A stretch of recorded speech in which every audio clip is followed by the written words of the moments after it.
Alrighty. What's up, Aaron? Doing good, bro. Oh man, sorry dude, I had to switch controllers because my I guess on one controller my recording setup is different from the other, so my bad. Just wanted to clear that up. But All right. anyway, you want to properly introduce us? Oh yeah, welcome back to J&A Podcast. As always, how you doing today, JJ? I'm doing pretty good. How about yourself? Doing pretty good, bro. So, today we're going to be doing a certain type of special, is that right? Yes, sir. We're going to be doing something a little different from the norm. Then why don't you just go into detail for us? Alright, ladies and gentlemen, we are officially 1/4 of the way through the NFL season, which means we're going to switch it up a little bit for today. So, we are going to be doing basically like a special episode. So, of course, we're going to cover some games. We're going to do the same thing about who impressed us this week. But we're going to be acknowledging the good, the bad, and all the stuff in between for this NFL season. So, let's just start it off properly, Aaron. Who or what impressed you from week 4? Without giving the same answer.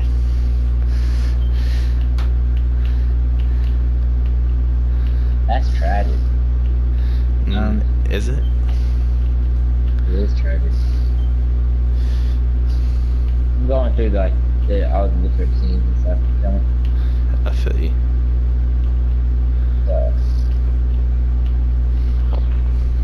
Hey, give me a second and you go ahead and start with what impressed you, because I'm trying to think of some stuff. Alright, I guess I'll start off by talking about what impressed me. So this week, the team that impressed me is the Tennessee Titans, and I'm going to tell you why here in just a moment. So the Tennessee Titans, they are 3-1 as of today. They're coming off back-to-back weeks where they beat Jacksonville and Philadelphia. Granted, they were both close games, but they won. And Tennessee, they're probably the least talked about 3-1 team. They're the least talked about team with a winning record. And I feel like I'd show them some love by giving them a shout-out. They started out 0-1, and, me picking them to go to the playoffs didn't look like a reality, but, they've beaten Jacksonville now 5 out of the last 6 times. They're about split with the Colts and the Texans, I believe, so it's very likely that they could still make it, and they're doing pretty good this year, and I figured I'd acknowledge them. Okay, and I'm gonna have a little bit of a weird answer. Not going to Cleveland Browns. They might have ended on a loss, but it was a very controversial loss, and how it ended. And I like the way their team rallied, the way their team played, especially the way that defense looked. Baker didn't look bad at all, and they should have won that game. I feel like I'm really impressed with them. I went back and watched the call and all that too, so definitely. The Carlos Hyde spot? Yep. Remember you told me that they got screwed. I went back and looked at it, and yeah, definitely. Cleveland should be angry. They have a gripe, they could be 4-0 right now. Yeah. They definitely have a reason to be upset. But I was angry. I like the fact that you kind of took the positive out of a negative, which would be a loss. I like that. I mean, I had a reason to. You feel me?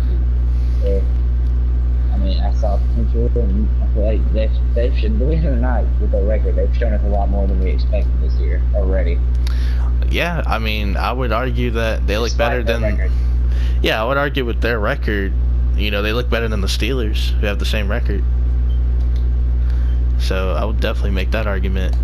Is there anything else that probably caught your eye before we get into the meat and potatoes of the episode? If I think about anything, trust me, I'll let you know. But right now, let's just go ahead and get to the green bean and potatoes of the episode. They're both vegetable. Yeah, whatever. Okay, so we are officially 1/4 through the NFL season. I mentioned that in the intro, and we're basically going to be acknowledging some good and some bad. So kind of like an award setup, but not really like an award setup. Like, for example, like the early first quarter MVP and just stuff like that. So Aaron, if it's cool with you, do you want to start us off on like the right note? So what are we pretty much talking about in this one again? So like for example, you're going to give basically like hand out fake awards for like who you think through the first 4 weeks has been the MVP, most impressive team, best coach, that kind of stuff. Rookie. Khalil Mack. You want to explain why? It was either, believe it or not, both managers are at the end, and it was either. I know you're gonna think about it, but I'm impressed with what I've seen so far, and it's gonna be either Khalil Mack or JJ Watt, and out of those two, I gotta take Khalil Mack. I mean, I understand. Most valuable player is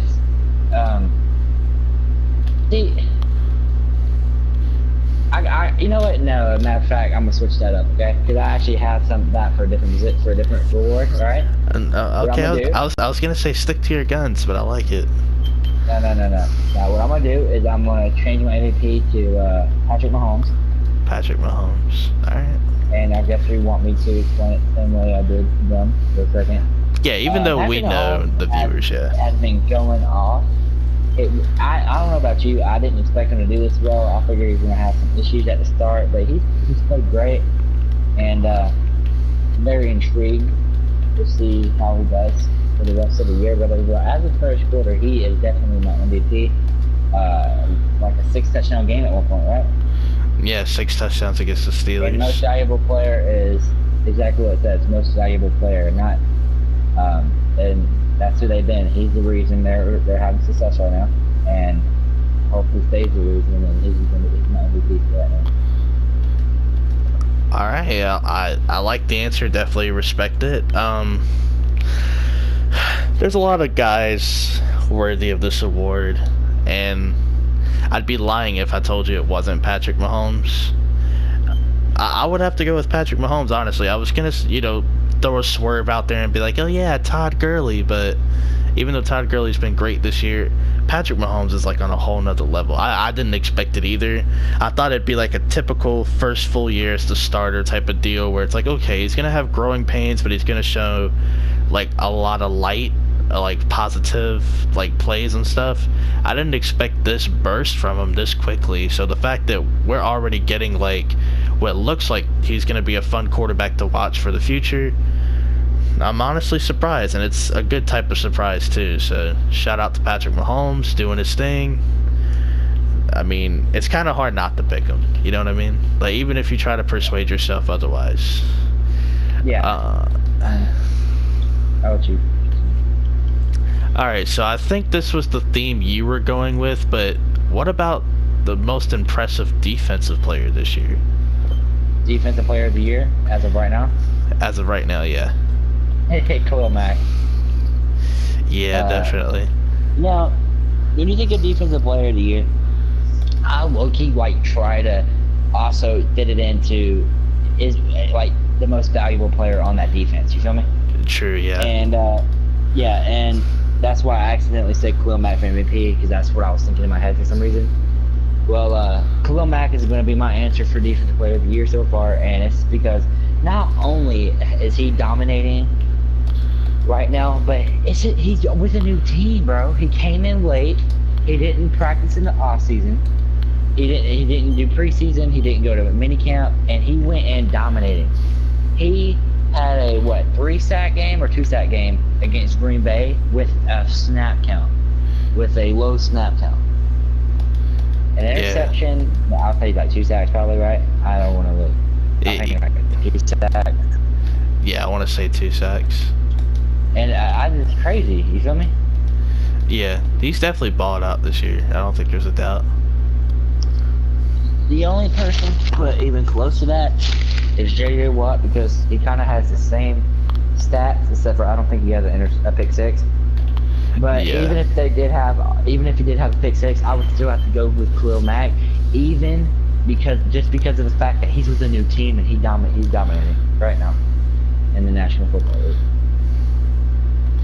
I'd have to go with Khalil Mack too, and it's more than just he's on a new team. I mean, I would never make that excuse for a good player going to a different team, even if he wasn't on a new team.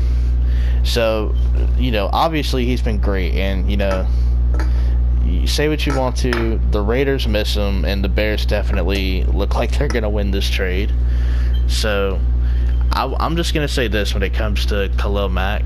Definitely has looked great, and I feel like even if they would have had the same stats, J.J. Watt and Khalil Mack, the reason I'd give Mack the edge is, number one, this defense just went from like top 12 to top 5, statistically, the Chicago Bears.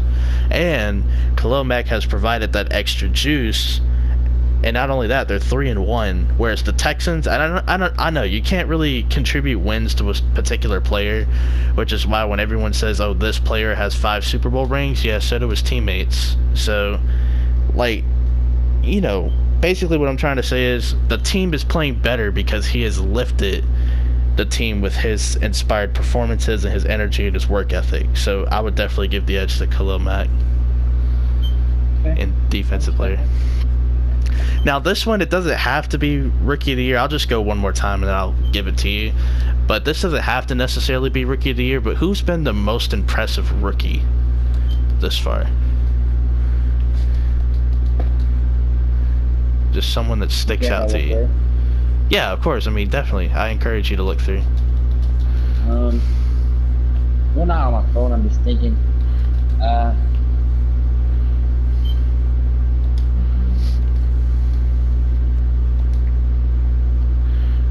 See, this is hard because I want to say this guy, I want to say that guy. And if I say this guy, I'm biased. If I say that guy, then I'm stupid. You feel me? Fuck yeah, I'm just gonna say Baker Mayfield. Okay, I like it. Baker Mayfield, he got put in in the game because of a Tyrod Taylor injury, and he took over. And I know he's only played like a game and a half, but with that said, he's made a difference in that game and a half. Believe it or not, you feel me? Yeah, they look like they're definitely playing a lot better. If I want to go off the whole season, I'm sorry, Calvin Ridley. I mean, most slept-on guy right now. No one's talking about it. Nobody's talking about him, and he leads the NFL in touchdowns. You feel me? Yeah, definitely. He's had a couple of great games so far. Yeah. Every game except for the Eagles game. Yeah, well, granted, the Eagles game he didn't have. I don't even think he got a catch. But, nope. Like I said, it's not about how you start, it's about how you finish. Common theme here. So, is your official answer Baker Mayfield, or is it Calvin Ridley? So, are we going off like the... See, no, my official answer is Calvin Ridley, because I need to see more from Baker. I'm not going to just jump on the wagon. You know how I am about that. Yeah. So I've seen the whole season practically with Calvin. I'm gonna go with Calvin, even though he's on the start and stuff. Well, I mean, even if you weren't, I feel like that's like the best answer you can give. And I would go. I didn't even consider Baker for this only because he's played a game and a half. My two considerate players were Calvin Ridley and Denzel Ward, and I feel like Calvin Ridley has been more impressive out of the two. I truly do think that too, not even being biased. But again, I will say this, he's earned my respect in Denzel Ward. Yeah, because I mean, he stepped in as a rookie corner, and he's already had to cover some really good receivers. And I don't mean like cover them for a play, I mean like cover them for the majority of their plays. Antonio Brown. Right now, Amari. Speaking of awards, so I guess when you say most impressive, right now, Rookie of the Year to me is Calvin Ridley himself. Yeah, I mean, I'm gonna pick Calvin Ridley too, and a lot of it has to do with the fact that he's looked so good. Yeah, I mean, if you're gonna really take away that game where he didn't have a catch, you know, whatever. But you know, I feel like that was before. And you know, week one, people are just trying to test everything out, and they're trying to try new things and just see where the team's at. If you win, that just means you're on track. If you lose, that means, well, you got to work some of the kinks out. And I feel like with Calvin Ridley, they worked it out. In the short time that Sarkisian was in Alabama, him and Calvin Ridley obviously know each other. They're no strangers. So I was assuming Calvin Ridley's gonna have a nice role, and his role seems to be the deep threat. Basically, well, not basically what Taylor Gabriel was last, like a year or two ago, but Yeah, because they're giving him more reps than ever with Taylor Gabriel. I mean, he's not even going deep. I mean, considering you gotta trust me on this, because I watch every game. Cry myself, but I watch every game. During every game, like he's a lot of like 2 of those touchdowns is because of a slant, brother. You feel me? Not nothing deep. It's because of literally a slant. I know, but what I meant by that is he creates good separation, whereas like Taylor Gabriel had to rely on his speed. That's what I was trying to get at. And he doesn't have to rely on his speed. Yeah, that's where I was getting at. So yeah, definitely. I'll let you go. Go ahead and throw some awards out there. It can be good or bad. Doesn't matter. Coach of the year, bitch. Coach of the year. Oh, Sean McVay. Sean McVay. Again? Yeah. Again. Okay. The quarter awards. Sean McVay. I was gonna give it to Andy Reid, but that defense doesn't look good. So I gotta give it to the guy who has consistency on both sides. And that's gonna be Sean McVay. What does everyone know Sean McVay for? The offense. What has the defense done? Improve. So I got to give credit to the head coach. I mean, a lot of people are going to say, oh, Wade Phillips this, Wade Phillips that. Wade Phillips does coach defense, but hey, man, Sean McVay is doing his thing out there, and he's only getting more confident as a head coach and as a play caller. So I'm going to give him the credit here. Sean McVay, coach of the year early. Okay.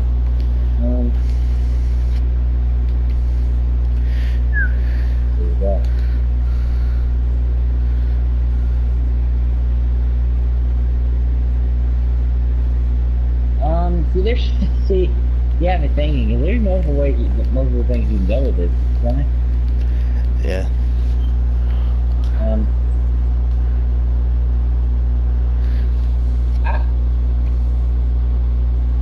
I gotta go with Andy Reid though. All right, and tell me why Andy Reid has the slight edge.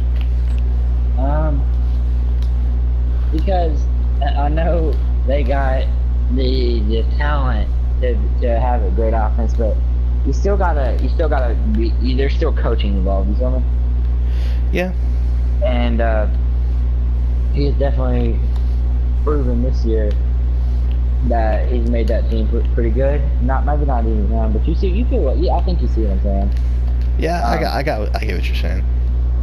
Now, like again, I don't know. Some people probably like, well, he went 5-0 last year, but we're talking about the quarter of the season. We haven't got there yet. We don't know if he's going to fail or not yet. As of right now, he's my coach of the year. You feel me?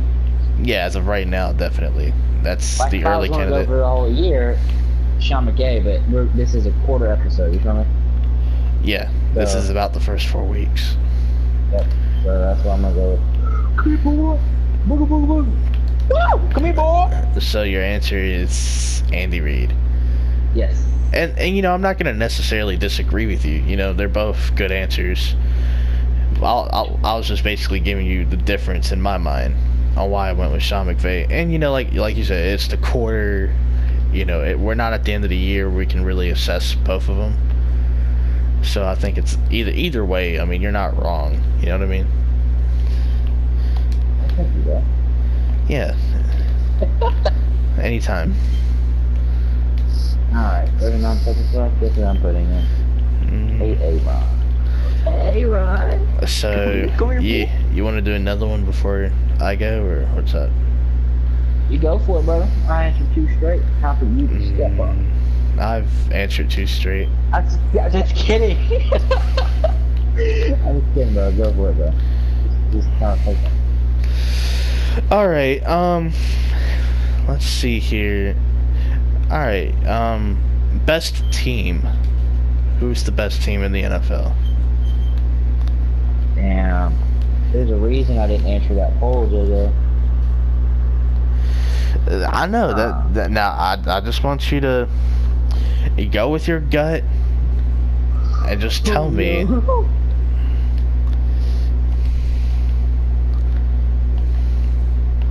Jaguars. You think the Jaguars? All right, tell the people at home why the Jaguars are the Oh best man, team. that's hard.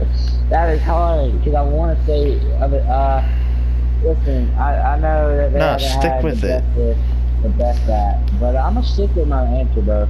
I mean, you still got, which is going to end up being a top 2, top 3 defense at the end of the year. Okay. Mhm. You still have, you still have playoff Bortles. So once he gets there, you know, you're good. And then you have, this is rough talking about this. And they also been playing without Leonard Fournette. You feel me?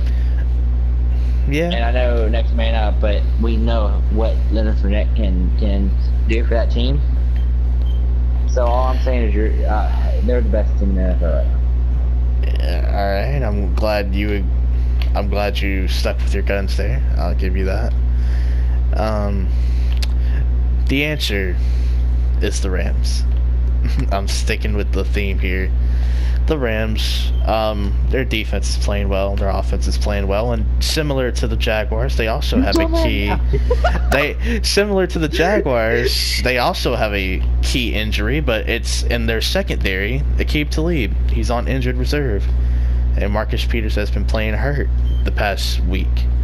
So, with that in consideration, and the fact that they just handled the Minnesota Vikings, coming off a short week just like the Minnesota Vikings, I gotta tell you, they've been more impressive to me. The Jaguars, yeah, they beat the Patriots. That's a huge statement victory for the Jaguars, no doubt. But then they went and lost to Tennessee 9-6. That's not really impressive. I feel like the Rams have been more impressive the past The only month. impressive thing about that would be the defense. You feel me? The Jaguars, yeah, but you know, there's 3 sides to a team: offense, defense, special teams. Defense wins championships, though. Yeah, I guess so. That's why the Patriots' 32 ranked defense at one point in the year, you know, won a Super Bowl against Seattle. And if defense wins championships, why did Seattle lose to New England? Okay, you said coming from the one that says the defense wins championships. Yeah. You're the one that says it. Yeah, they do. But you still got to have a complete team out there. You know what I mean? Yeah, it's good to have a great defense, but if your offense can't get to the 50-yard line, how are you going to win a championship? I feel you, but I mean, that's like what the Cowboys are going through. Their defense ain't bad, but for God's sake, they can barely cross midfield. they'll get it situated. Yeah, it's their year. That's all I keep hearing. It is their year, bro. Stop hating. Piece of shit. Their year to go back to the drawing board and figure out who they're gonna draft next. Okay. Yeah, damn, I don't even know if I'm allowed to do this. My name's in the podcast. I'm gonna take over for a second, and I'm gonna have to ask you a question off topic. I guess I'll give you this one. Was drafting that middle linebacker a bust for Dallas so far in the first quarter? No. Why? It depends. They could have used another linebacker, and they got him. Well, actually, there's 2 answers. Yeah, I was about to say yes because Calvin Ridley, but who's to say Calvin Ridley would have been this good for Dallas like he is for Atlanta? 2 different offenses. I mean, that's why I'm gonna say yes or I'm gonna say no and yes because if you look at it from the perspective of, oh, well, we don't know how he would have been if he were in Dallas, and same thing with Leighton Vander Esch if he were elsewhere. Like, he's not a bad player, you know. He's not bad yet. I mean, we got to pump the brakes. So this can is I ask you a backup question to that? Yeah. Are you saying both of them are system players or no? Everyone's technically a system player. What would stop them from being a system player? I guess if they could take over a game, yeah, I guess. I don't know. What would stop them from being a system player? I don't know. Alright. Okay, my bad. I told you my name was in the podcast. I was about to take over for a second. Now I can hand it back to you. Well, now it's since you got the momentum, it's your turn to go ahead and, ask a question about the season. We've hit on a lot of these rewards already. We've hit on good stuff. We haven't gotten to the bad stuff yet. There's a lot of negative here. Okay, well I'm gonna leave it. I'm gonna ask you this question because this is gonna be a question we have to think about. Okay. Okay. This is gonna be a broad question, so you can think about it from all around. Which player in the NFL, except for making a incline, made a decline? If you know what I mean. Dak Prescott. He just went from like worse to like really bad. Like, bro, you're so mean.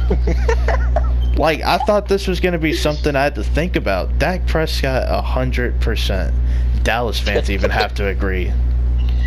Jeez, bro, I was just shocked. I thought this guy was supposed to be like a really good quarterback entering year 2, and then year 2 comes around and he's throwing pick sixes to Green Bay and the Chargers, and then here we are in year 3, and you're bragging about beating the Giants in the 32nd ranked run defense in Detroit.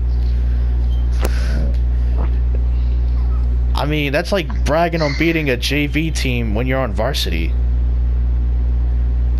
Yeah. Like, the teams you lost to, are most impressive. I was gonna say something else, but shit, I'll agree with you. Fucking. I mean, okay, well, what's an alternative answer? That's what I'm saying. I thought I was gonna have to think about it, but now that you said that, I don't, because that's like the obvious answer. It's easily Dak Prescott. Easily. Or you can even take it a step further and just say just Dallas. I mean, however you want to look at it. Well, that's for another question I'm about to ask you, since we both agreed on that. Which team has taken more of a decline than incline? I'm actually not gonna say Dallas for this one. I'm gonna say the Arizona Cardinals. That's tragic. I didn't want to pick them, but they're 0-4. Last year around this time, I think they were 2-2. So, I know they have a new coach. They're starting Josh Rosen because Sam Bradford, once again, like the theme of his career, got injured. And then David Johnson, he's not getting the touches he once got 2 years ago. The wide receivers. How does someone get injured so fast? That's so easy. Like, I've taken hits before and I don't get injured. Like, you know that about me, you feel me? Yeah, but we never played all of our games in helmet and shoulder pads either. True, but I mean, we knocked the hell out of each other without helmet. We would hit it just as hard without it. You think we would get hurt by now?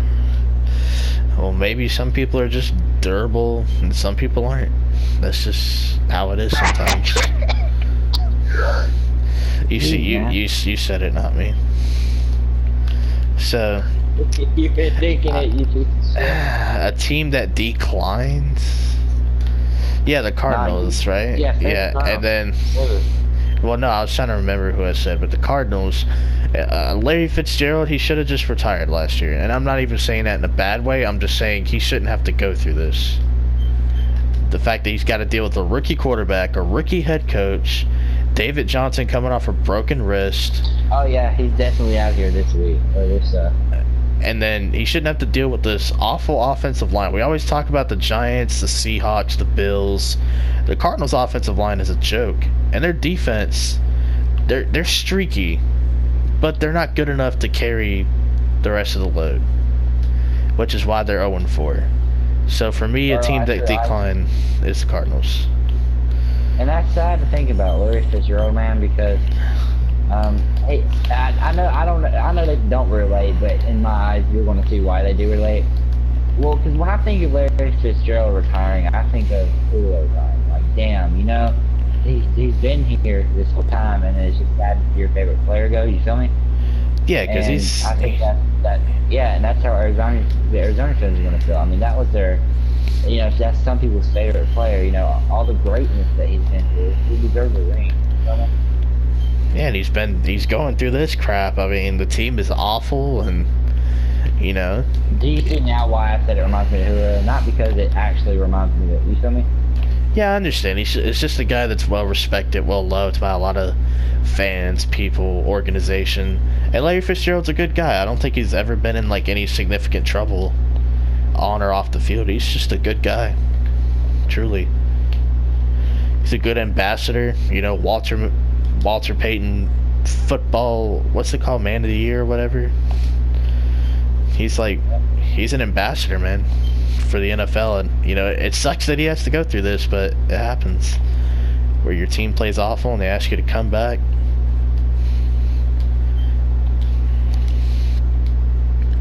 Maybe he thought some great things were going to happen. I don't know.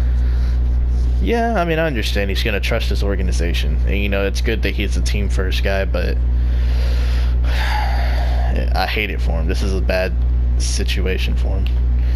But, is that the answer you had as well? Or did you have a different answer? No. I have a different answer. Okay. I'm going to go with the Detroit Lions. Okay. I was a big fan of the Detroit Lions going into the season. Obviously, not enough to run a big game, but I was like, I'm gonna watch it too. I feel like they can be a really good sleeping team. And then this happened. You feel me? And I figured, how do you say his name? Matt Patricia. Matt Patricia. See, at least you know I know.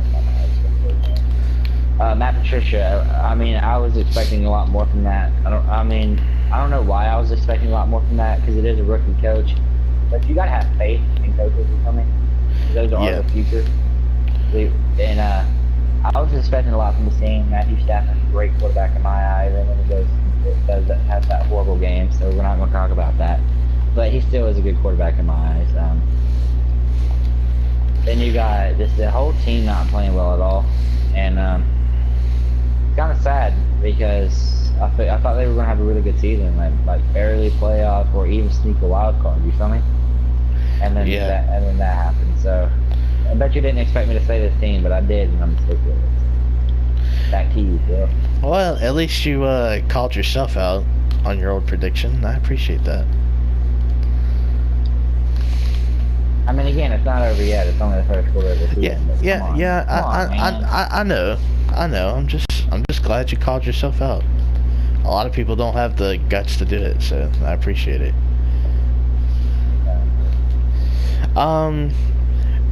Okay, so what about disappointing rookies this season?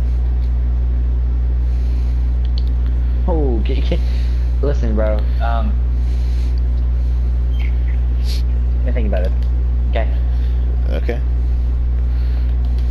Like, if I don't take your answer, will you go first? Because I actually want to think about this. I just don't want to say it. I don't want to say a name. You feel me? I don't want to just say something because I want to get over it. I actually want to think about this.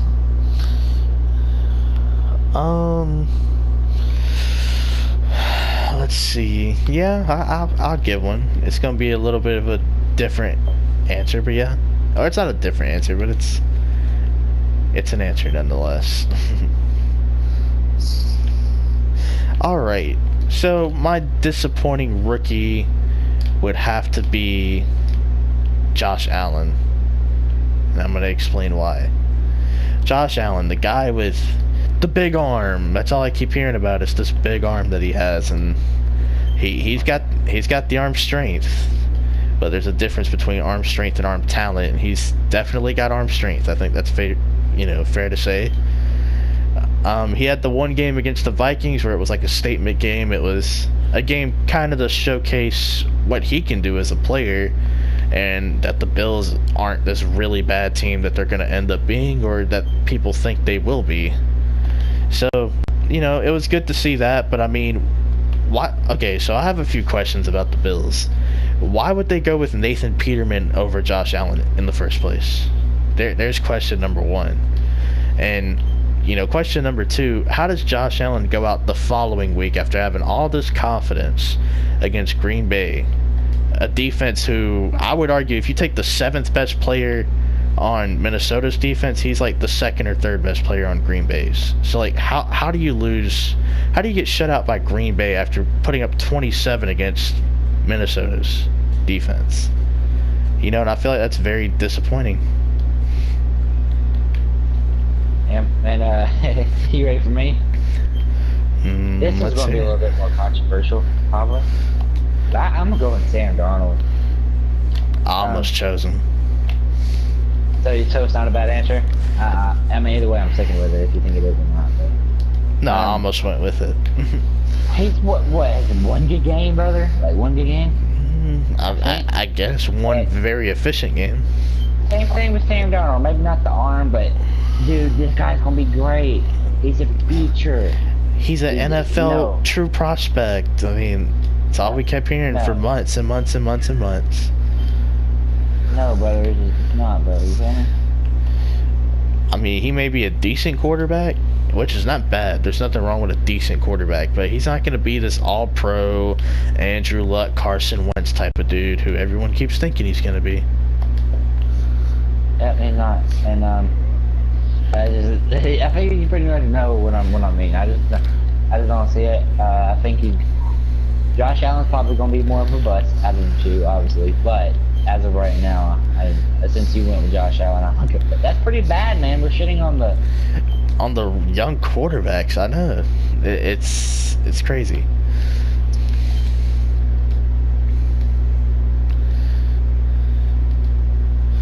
You get it? Yeah, can you hear me? Yeah, I can now. I was just saying, yeah, it's crazy.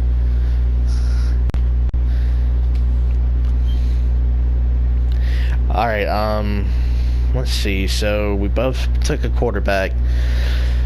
Let's get slightly back into the positives real quick, just for a second, if that's cool with you.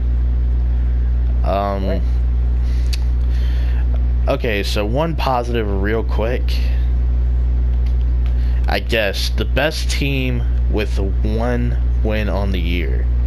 So obviously you have teams like the Vikings, Falcons, even the Browns, and the Pittsburgh Steelers, and there's a couple of teams out there with only one victory. Who is the best one-win team in the NFL? Steelers. And why? Steelers? Tell us why the Steelers. I mean, you still got one of the best, no matter what. And you still got. I wish they had it. Yeah, that's on them at the end of the day. But I mean, bro, I think for like Ryan Shazier, I know I'm gonna talk shit on this for a second. This is I thought losing Ryan Shazier was a big loss for them. They definitely wish they could have the man back, but don't we all? Yeah. But anyway, through that, even though losing Ryan Shazier, I mean, they're still way better than that. You got a hell of a good offense, and that right there should at least give them like the 10. You feel me? Through everything. Yeah, what they have now should definitely be the winning recipe. Yeah. I feel you. I expect more, and we'll see more. Now, second, Cleveland Browns that we'll talk about that. Oh, yeah. Alright. Let's see. We talked about the teams with one victory, the best team with one victory. I'm going to go with the Minnesota Vikings with this one, just to have a different answer. I'm going to pick the Vikings. Their defense is still really good. I mean, yeah, they've struggled. We've seen a lot of teams struggle. I believe last year the Chargers were 0-4 and they almost made the playoffs, so that should tell you. I'm gonna be completely honest with you. I didn't even really.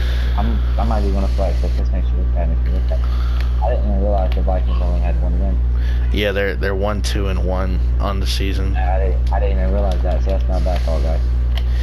Yeah, it's okay. But yeah, I just feel like with all that talent, you know, we talk about this defense and how stacked they are and how much all-pro talent they have. Remember, like 2 years ago, we were saying this defense is extremely underrated, and now you have people coming out on TV saying they're overrated, and I think that's the wrong narrative to have about this defense, you know? So, and then you got to look at another stat, Aaron, and I didn't even know, you know, that this was true about the Vikings, but they're actually ranked dead last in rush offense with Dalvin Cook and with Latavius Murray. So that was, yeah, that was kind of crazy to think about. I didn't know that either. I don't know. They're just ranked 32nd in the league in rush offense. Who's ranked number 1? Number 1 in rush offense? I'd assume the Cowboys, since he leads the league in rushing. If I had to make an assumption. But yeah, it's kind of crazy, you know, that they're 32nd. But the positives, obviously, Kirk Cousins, in my opinion, has played pretty good up to this point. And, you know, obviously the receivers look like they haven't missed a step. The defense is still good, like I said. You know, it's just a matter of, I guess, finishing games and just playing their strengths, playing to their strengths. I think that's their main issue. And I feel like this team is still going to be very good. I wouldn't underestimate them one bit, even though they're 1-2-1 at the moment. Yeah, man. All right, if you want to go back to the negatives, you can. But you got any, I guess, something to give out, an award, I guess? An award for being negative? Give me negative, positive, neutral. It doesn't matter.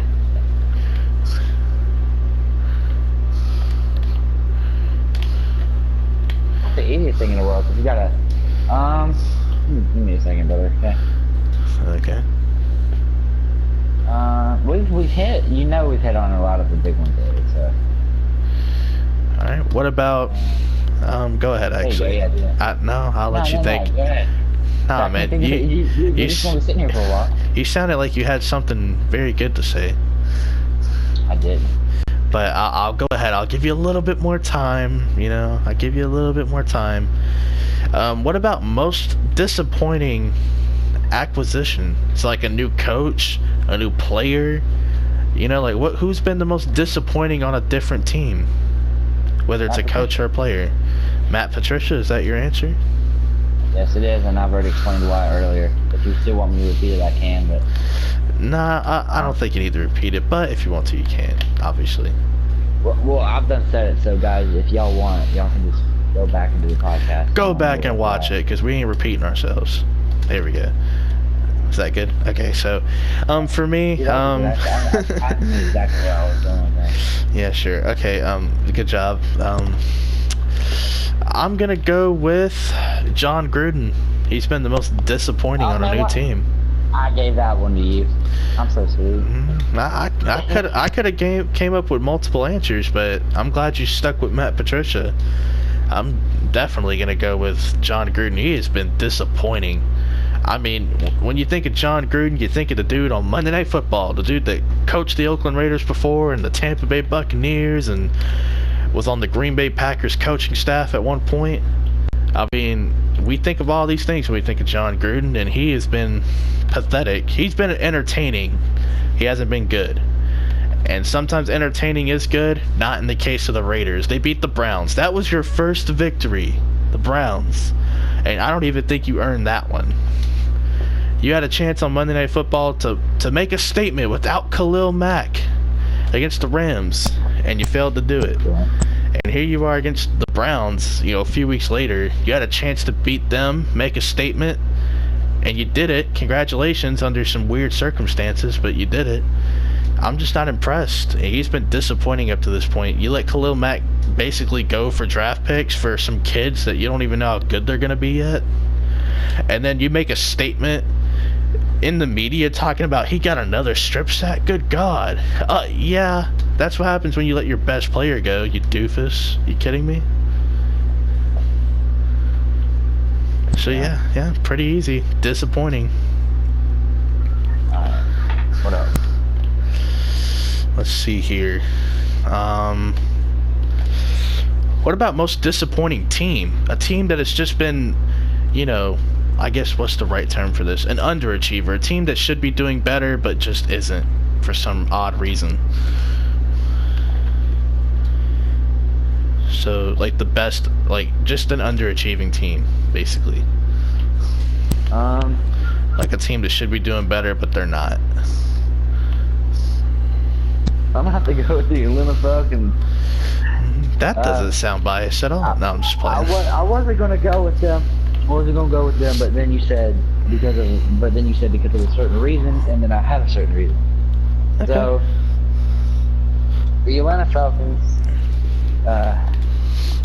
they have a very, very, very good talented roster.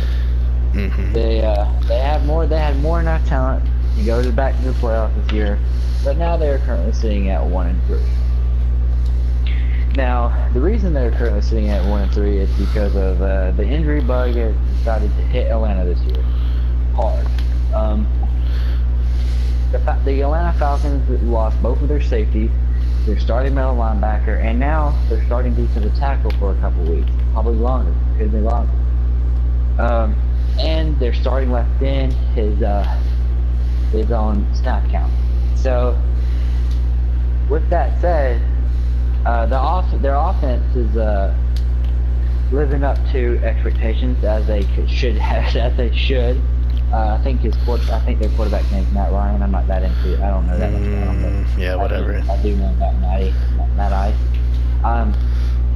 So they've been playing really good on offense and been playing very well, and then the defense has just not been able to stop the offense. Like literally their last 3 games, I didn't watch them or anything, but I have to go back into the stat book to find this out. You literally just said you've been watching all the games like 20 minutes ago. You're a hypocrite. That's what some dude is gonna be like when they watch this. Well, I gotta try to act like I don't know. I gotta try to act like I don't know who I'm talking about. Well, just be real. Your job is to analyze, so you gotta act like you technically saw everything. I'm just kidding. But anyways, so they have their last 3 games, actually their last 4, has came down to like last play drives, like where their defense had to stop the offense and a 2-minute drill, and they just couldn't do it. And that's the reason the Falcons have not lived up to expectations this year, unfortunately. But happens. Hell, you never know. I mean, if they can go this and that, and they get beyond that, anything's possible. I like your answer. Back to you, Bill. My name's Jeff.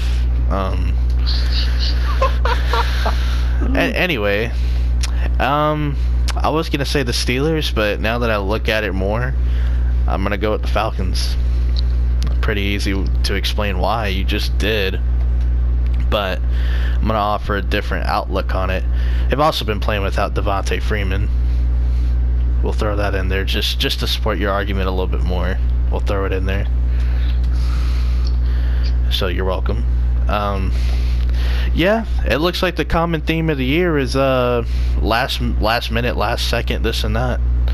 Seems to be the theme, and it started in Philadelphia, a very winnable game the way they were playing. I mean, they didn't look particularly good either. Who do they face in week 2? Was it the Panthers? Yeah, they beat the Panthers. You know, granted, it came down to, you know, a dropped pass in the end zone, I think, by DJ Moore. But he could have definitely caught. That he could have caught. He should have went overtime, and that's coming as a Falcons fan. But he didn't. So there you go, 1-1. But I mean, we're not going to discredit the rest of the game either. They played well. Week 3, that was a very winnable game against the Saints. And, you know, stuff happens. You know what I mean? I feel like they definitely missed a roughing the passer call at the end of the 4th quarter. Again, yeah, AJ Klein should have got called for that one. But, you know, they've been inconsistent with it all year. He actually got fucked up. Like, I'm not even trying to... I know, and like I said, I'm not trying to come off as that dude, because my boy Clay, I mean, he basically just needs to sit in coverage every play because he can't hit nobody. So we're just gonna call it like we see it. And in Cincinnati, that was honestly the most shocking one out of the 4, because, you know, I thought, okay, well, Joe Mixon's not gonna play. AJ Green, yeah, he's shaking up, but I mean, I like the chances for the Falcons. They're at home, that home crowd, you know, and It didn't work out, and it's so easy to point to injuries, right? Because they've had a lot. The safeties, we've already ran through all the injuries. They've had a lot. Every team goes through them. Some handle it different than others. I think the Falcons are a really good football team, with or without the guys in the lineup, and really it's all come down to last minute stuff. They could easily be 3-1. They could easily be 4-0. And that's really my opinion on it. It's so easy to point to the injuries, but there's 60 minutes in a ball game. You just got to start and finish well. Yeah. Now what about teams that exceeded expectations so far? Teams that have overachieved. You didn't expect them to be where they are now in a positive light, but they are. Kansas City. But didn't they start off 5-0 last year? I'm just playing. Go ahead.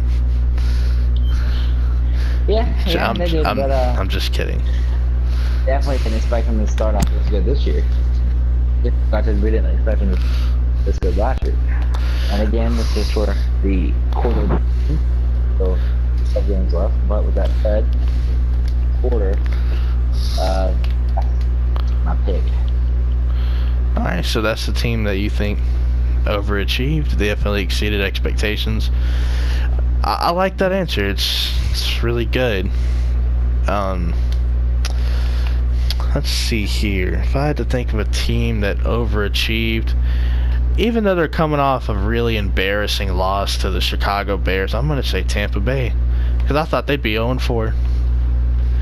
Or at least 1-3. The fact that they were even able to beat the Saints, and who did they face? Philadelphia week 2, and they beat them. And the Steelers, they probably would have beaten if Ryan Fitzpatrick didn't magically make himself disappear. And Chicago, that was... He ended up recovering. Yeah, he recovered to the point where they still went 2-1. You know what I mean. And yeah, and then Chicago, that was just Chicago. That's probably their only legitimate loss on the year. But say what you want to about Fitzpatrick, it's been a great story. Jameis Winston is going to get the start week 6. Credit to his coach and all the people coming out saying that. He came in and threw an interception on his first play, and I know you were telling me, yeah, he threw an interception, and yeah, Jameis Winston's looking so good, isn't he? And yeah, Jameis Winston threw a pick, but Aaron Rodgers threw 1, Brady threw 2, Mayfield threw 2. It's a lot of guys that made some bad plays this week, and I'm just gonna say this: he went up against the top 5 defense this week for a little bit, and I'm not saying he's gonna go out there and be a Pro Bowler or anything. I'm just saying dude, it's his first game back. Chill out. He's been statistically getting better every season. Obviously, he's not where he should be or wants to be, but hey, he's still here. Gotta deal with it. Yeah. I like it. Yeah, I mean, I'm like the only person that still thinks Jameis Winston can be something, but you got it. That's just being consistent, sticking with your position regardless. What else do we have to hit on? I don't know if there's anything else you want to hit on real quick. I mean, you're more than welcome to. It could be anything. Maybe. That's it for me. No final words, I love you guys. That's weird. I don't, because y'all don't be watching my videos for me to love you, so. You know who he does love? His tag team partner. Yeah, Bingo. The guy that I have do this podcast with.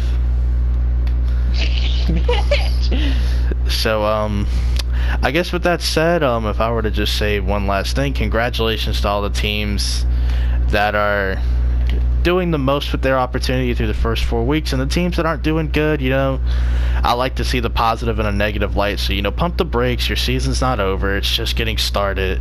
We're 1 quarter in. There's 3 more quarters of action to go.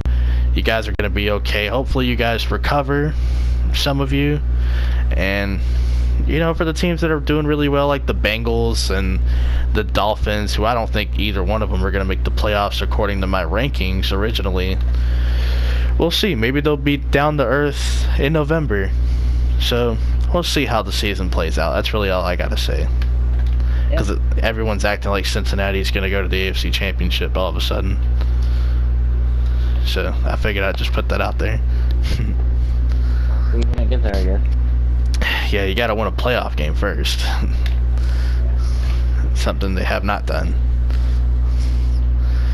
Well, hopefully you guys have enjoyed. Don't forget to like, subscribe, and share the video with your friends. And obviously subscribe for more if you want to see more podcasts weekly, if you want to see the creative videos we may have in store. And I guess Aaron will tell you that he loves you and we can wrap it up. I love you. Alright, hope you guys enjoyed.